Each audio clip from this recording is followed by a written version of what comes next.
तो मैं कुमार मोहित, हमारे यूट्यूब चैनल क्रैक एग्जाम में कुमार मोहित में आप सबका स्वागत है। जैसा कि आप जान रहे हैं, हम संविधान पढ़ा रहे हैं। तो संविधान में दोस्तों हम लोग मौलिक अधिकार पढ़ रहे हैं। मौलिक अधिकार में हम लोग समानता का अधिकार पढ़ चुके हैं। तो ये स्वतंत्रता का अधिकार आज पढ़ते हैं। जो लोग अगर समानता का अधिकार नहीं देखे हैं वो हमारे वीडियो जाकर पीछे देख सकते हैं। तो स्वतंत्रता का अधिकार,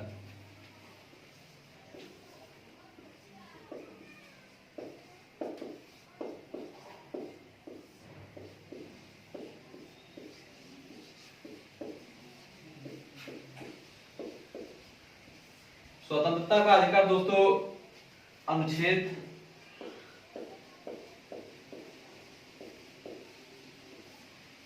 19, 20, 21 और 22, ये चार हम लोग पढ़ेंगे अनुच्छेद। इसी में दिया गया है स्वतंत्रता का अधिकार। बहुत इंपॉर्टेंट टॉपिक है, इसको आइए आज हम लोग पढ़ते हैं। सबसे पहला अनुच्छेद 19 देखते हैं।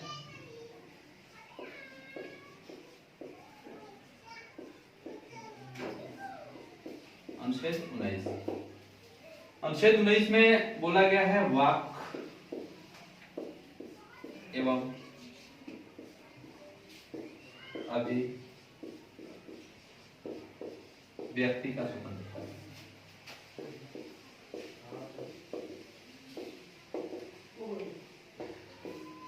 ये 19A में है दोस्तों। 19A B C D ऐसे है। तो 19A में है वाक एवं अभिव्यक्ति का स्वतंत्रता। जैसे कि बोलने का अधिकार, जो हम सोच रहे हैं वो बोल दें, उसका अधिकार है। 19A में ये बोला गया है कि आप कुछ भी बोल सकते हैं। हाँ, दूसरे लोग ऐसा बोलिए कि दूसरे लोगों का मौलिक अधिकार का उल्लंघन ना हो, और बाकी आप बोल सकते हैं। इसी में है प्रेस का स्वतंत्रता। प्रेस मतलब मीडिया, प्रेस का स्वतंत्रता। इसी में है RTI का, RTI ये 2005 में इसको जोड़ा गया, सूचना पाने का अधिकार। फिर इसी में जोड़ा गया झंडा फहराने का अधिकार। जिंदल परिवार के इसमें बहुत बड़ा योगदान है। ये 2004 में इसको मौलिक अधिकार में जोड़ा गया है। तो झंडा फहराने का अधिकार 2004 में इसको जोड़ा गया मौलिक अधिकार में। स्वतंत्रता का अधिकार में कोई भी आदमी झंडा फहरा सकता है। हाँ, उसका कुछ दुरुपयोग ना हो तो वो झंडा फहरा सकते हैं। तो ये 19A में बोला गया है। 19B देखिए। 19B में है कि बिना शस्त्र के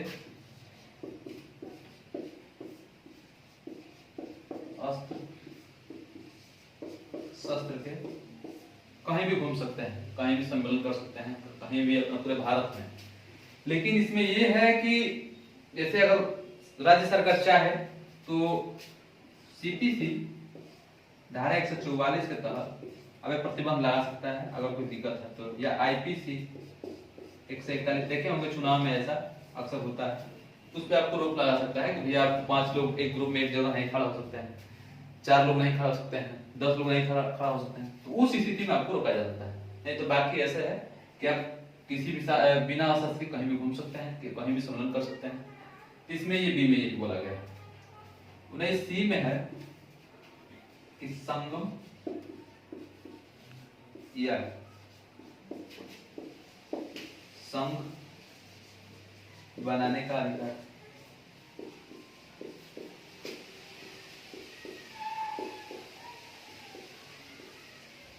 मतलब इसमें आप मतलब संगठन बना सकते हैं, संगठन बना सकते हैं। संगम मतलब संगम या संगठन बना सकते हैं। आपको ये स्वतंत्रता है। किसी भी आप ग्रुप में जोड़ सकते हैं, समूह बना सकते हैं। जैसे RSS हो गया, BJP हो गया, सपा हो गया, किसी में भी आप जोड़ सकते हैं या बना सकते हैं। हाँ, इसमें ये बोला गया है कि इतना आपका अधिकार है कि आप किसी भी संगठन में जुड़ रहे हैं तो वहां से वापस आ सकते हैं। आपको किसी दबाव से नहीं जोड़ा जाएगा। ये नहीं कहा जाएगा नहीं आप आ गए हैं तो आप फिर जा नहीं सकते हैं। आपका मन है, आप जाइए, उसमें जुड़िए, फिर आप चाहें तो निकल सकते हैं। इसमें यही बोला गया है। D में बोला गया है कि पूरे भारत में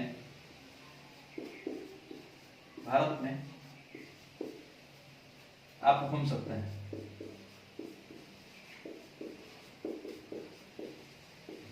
पूरे भारत में आप घूम सकते हैं। आप स्वतंत्र रहें, पूरे भारत में कहीं भी जाइए, घूमिए, उससे सरकार को कोई मतलब नहीं है। हाँ, लेकिन ऐसा है कहीं कहीं जैसे कि वहां पे गवर्नमेंट रोकती है कि आप भाई यहाँ पे मजे इतना हम आपको सिक्योरिटी नहीं दे पाएंगे। नहीं तो देखते हैं कि आप कहीं भी जाते हैं वहां पे पूरा गवर्नमेंट जो है वो आपको सिक्योरिटी देती है। यहाँ पे अब मतलब आप आए हैं तो आपको सुरक्षा के लिए वो पूरा प्रावधान करता है। लेकिन कहीं कहीं है, जैसे कि अंडमान निकोबार में एक बार हुआ कि अभी 2 दिन पहले कि अमेरिका के एक पत्रकार आए और कहे कि भाई हम वहां पर जाएंगे, तो गवर्नमेंट कहे कि आप मोहम्मद जी खतरा है आपको जान का, तो कहे कि नहीं हम जाएंगे, वहां के लोगों से मिलेंगे। गए तो वहां के आदिवासी जो है वो मार दिए उनको। तो उसमें गवर्नमेंट का कोई गलती नहीं है, इसलिए गवर्नमेंट उनको रोक रही है। जैसे बहुत जगह है वहां पे रोक सकती है, नहीं तो बाकी और पूरे भारत में कहीं भी घूम सकते हैं। इसी ई में है, ई में बोला गया है कि भारत में कहीं भी आप बस सकते हैं। भारत में कहीं भी बसने या निवास करने का अधिकार है, आपको का अधिकार है।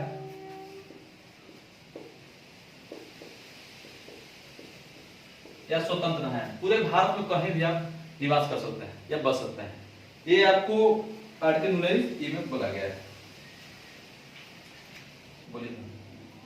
और आइए इसमें अभी 2 बचा है।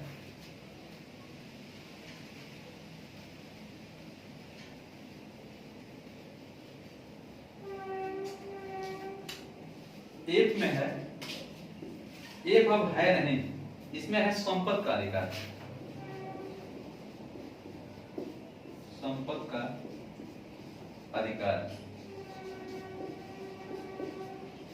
इसको 44वां संविधान संशोधन 1978 द्वारा इसको हटा दिया गया। जमीन खरीदने और बेचने का अधिकार था, इसको हटाकर अनुच्छेद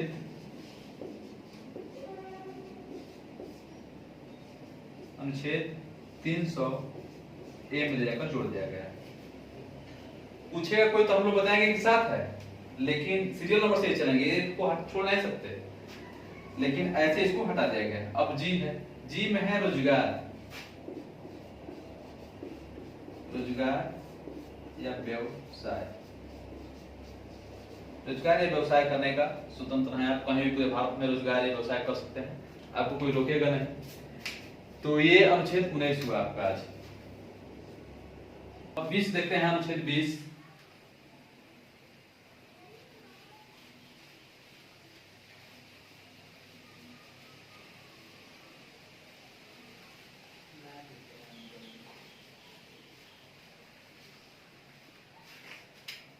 अनुच्छेद 20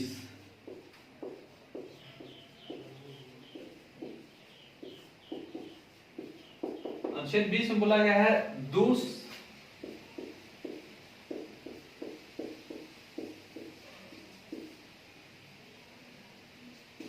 सिद्धि के संबंध में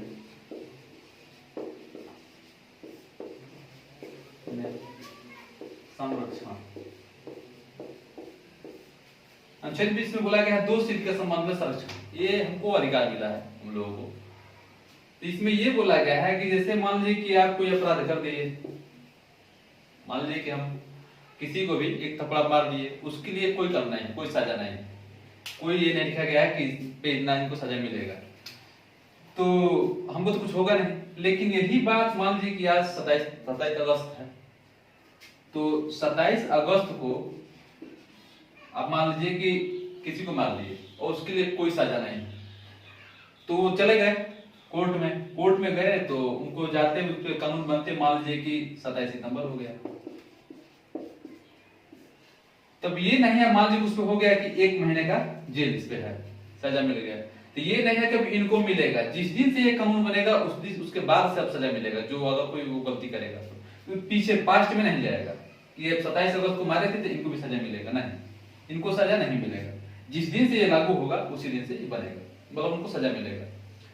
दूसरा चीज इसमें यह है कि कोई भी अपराध अगर करता है तो उसको एक सजा के लिए एक ही बार दंड दिया जाएगा, एक सजा के लिए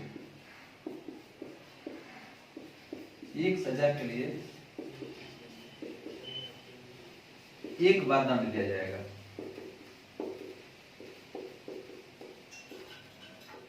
दंड दिया जाएगा। तीसरा बात इसमें ये बोला गया है,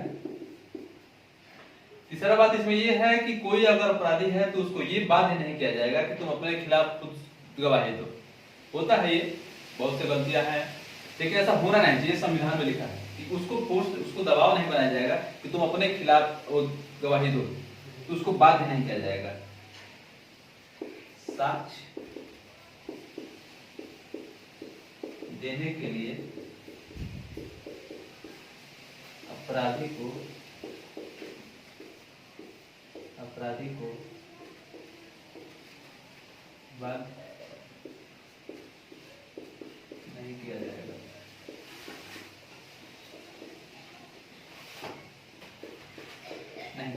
ये अनुच्छेद 20 में ये है, इसमें है कि साक्ष्य देने के लिए उस अपराधी को बाध्य नहीं किया जाएगा कि तुम अपने खिलाफ तुम खुद ही गवाही दो, जबरदस्ती करो। ऐसा पुलिस करती है लेकिन करना नहीं चाहिए, संविधान में नहीं लिखा है। अनुच्छेद 21 में प्राण एवं दैहिक स्वतंत्रता के बारे में बताया गया है।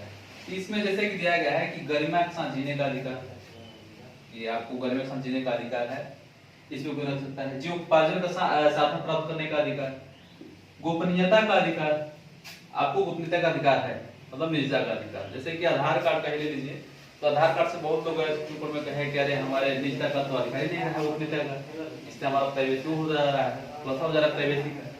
तो सुप्रीम कोर्ट में गए तो सुप्रीम कोर्ट ने कहा कि जरूरी नहीं है कि आप अपना आधार कार्ड दिखाइए, लेकिन गवर्नमेंट है जो हर जगह लगा दे रही है कि आधार कार्ड आपको दिखाना ही पड़ेगा।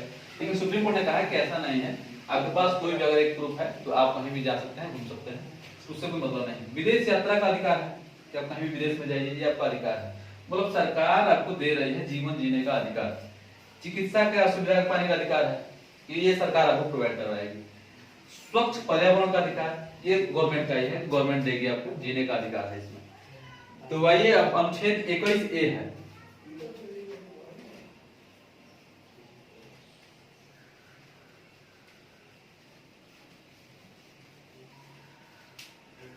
इसी में है 21A, ये अलग पार्ट है और ये अलग। 21 में ये है कि 6 वर्ष से 14 वर्ष तक के बच्चों को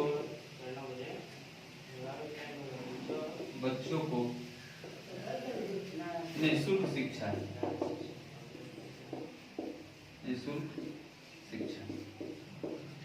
पाने का अधिकार।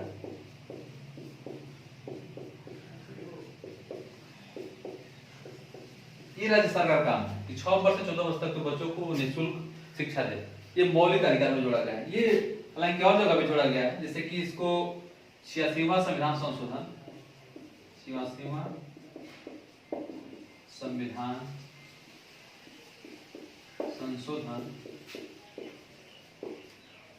2002 में इसको जोड़ा गया मौलिक अधिकार में। तो ये तो मौलिक अधिकार है। इसको राज्य के नीति तत्व में भी, मतलब डीपीएसपी में भी इसको जोड़ा गया है कि 6 वर्ष से 14 वर्ष के बच्चों को राज्य जो है वो प्रदान करेगा कि इनको निःशुल्क फ्री में पढ़ाया जाए। और ये मूल कर्तव्य में भी, फंडामेंटल ड्यूटी में भी ये है कि माँ बाप को कर्तव्य होना चाहिए कि 6 वर्ष से 14 वर्ष के बच्चों को स्कूल में भेजे, और उनको सरकार जो मौलिक अधिकार में रखा है कि फ्री में शिक्षा दिया जाएगा। तो ये तीनों जगह रखा गया है, मौलिक अधिकार में भी है, राज्य के नीति तत्व में भी है, और फंडामेंटल ड्यूटीज मतलब मूल कर्तव्य में भी है। तो आइए अब अनुच्छेद 22 देखते हैं। तो अब अनुच्छेद हम लोग 22 देखेंगे।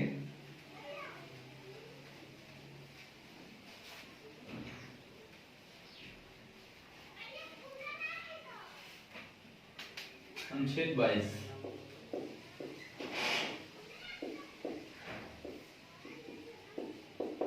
22 में बोला गया है कि गिरफ्तारी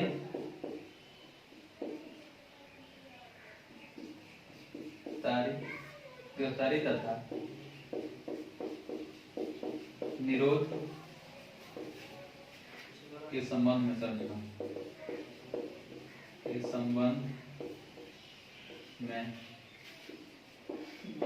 संरक्षण। अनुच्छेद 22 में है कि अगर आप कोई अपराध कर रहे हैं तो उसके लिए भी कुछ स्वतंत्रता है, मिला है हम लोगों को। तो उसमें 3 कारण बताया गया है। पहला तो ये है कि अगर आप गिरफ्तार हो रहे हैं, भगवान न करे ऐसा हो, लेकिन अगर आप कोई गिरफ्तार हो रहे हैं तो सबसे पहले पुलिस जो है कि आपको गिरफ्तार करेगी तो सबसे पहले उससे आप कारण पूछेंगे कि किस लिए हमको आप लेकर जा रहा है। दूसरे नंबर में ये है कि 24 घंटे के अंदर 24 घंटे के अंदर वो नजदीकी मजिस्ट्रेट के पास आपको लेकर जाए। हाँ, उसमें ट्रेवलिंग का कोई नहीं है यात्रा का, कि पता चला कि यहाँ से जाने में उनको मजिस्ट्रेट के पास 2 घंटा लग गया, 3 घंटा लग गया, तो उसको उस टाइम को नहीं छोड़ा जाएगा। लेकिन ये है कि 24 घंटे के अंदर वो लेकर आपको मजिस्ट्रेट के पास जाए। 3 नंबर में ये बोला गया है कि आप जैसा चाहे वकील या सलाहकार अपने मन से रख सकते हैं कहीं का। ये आपको स्वतंत्रता दिया गया है कि आप अपने तरफ से गवाही लड़ने, मतलब केस लड़ने के लिए कोई भी वकील या सलाहकार को आप रख सकते हैं, उनसे आप सलाह ले सकते हैं। ये तीनों इसमें दिया गया है। ये अनुच्छेद 22 में। तो आज हम स्वतंत्रता का अधिकार पढ़े 19, 20, 21, 22। और जैसा अगर वीडियो लगे तो कमेंट में जरूर बताइएगा। हाँ, इस वीडियो को कम से कम 2 बार देखिए तो जरूर समझ में आएगा। उसके बाद से क्वेश्चन लगाइए, जरूर कर लेंगे आप। तो आज इतना ही। तो अब जैसा अगर वीडियो लगा होगा तो कमेंट में जरूर बताइएगा, लाइक करिएगा, सब्सक्राइब करिए, और जैसा गलती हुआ होगा बताइएगा जरूर। नमस्कार।